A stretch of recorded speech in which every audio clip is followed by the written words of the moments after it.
Nous sommes ici dans un lieu qui est d'abord très beau, au milieu de la nature, dans le comte Avenessin.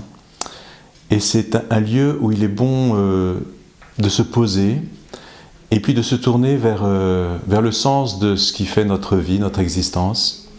Et donc ici, ce lieu accueille des étudiants, des étudiantes qui décident de consacrer des années pour connaître davantage Dieu et les besoins du monde d'aujourd'hui, pour pouvoir dialoguer avec nos contemporains.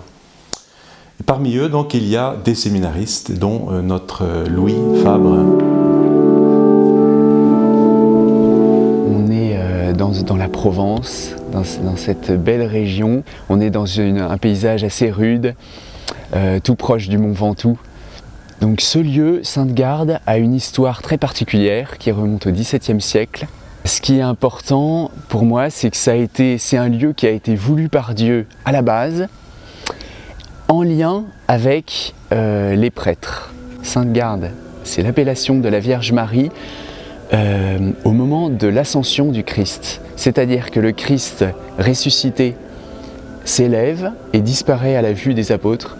Et à ce moment-là, ils sont confiés à la garde de la mère du Christ, qui devient mère des apôtres et mère des hommes.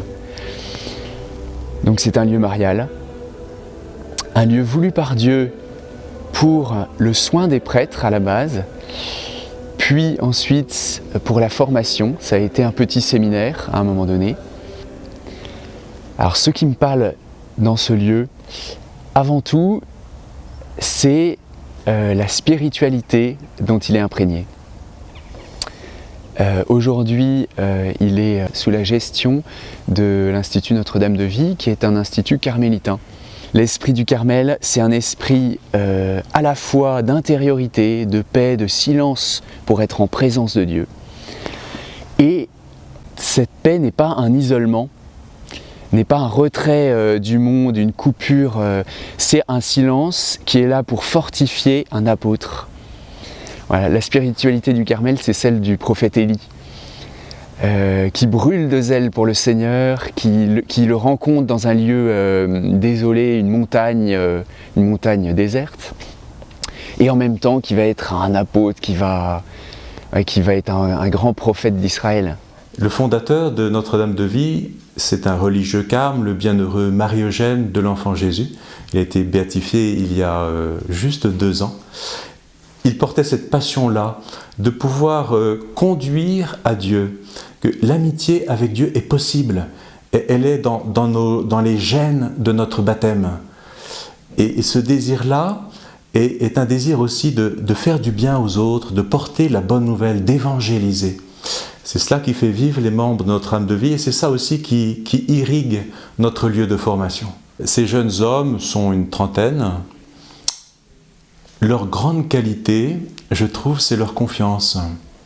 Leur confiance en Dieu, parce que c'est une sacrée décision que de quitter parfois déjà un parcours professionnel, de quitter leur terroir, puisqu'ils viennent de différents diocèses de France, et de décider de remettre leur vie entre les mains de Dieu, avec ce désir de devenir des hommes pour les autres, des pasteurs, des prêtres. Et ça prend du temps. C'est tout un travail d'équipe, d'abord avec eux, mais puis avec leurs enseignants, leurs formateurs, leurs évêques, leurs responsables diocésains. Un travail de discernement pour qu'ils puissent vraiment ajuster leur liberté à celle de Dieu dont ils ont perçu l'appel. Et tout cela, c'est dans une atmosphère de confiance, sinon on ne peut plus rien faire. Et je trouve très belle cette confiance de mes frères séminaristes. Je suis heureux comme supérieur du séminaire, d'être à leur service, au service de leur liberté, de leur oui. Et souvent je le leur dis, toute la formation ici, tout le temps donné, il est au service du « me voici » qu'ils seront appelés un jour à prononcer de façon solennelle dans une célébration d'étape en vue du sacerdoce ou même des célébrations de leur ordination diaconale et puis presbytérale. Mais ça, je trouve que c'est une joie immense. C'est aussi du côté de Dieu peut-être la joie de Dieu, c'est la liberté d'une personne qui répond et qui dit « me voici, oui ».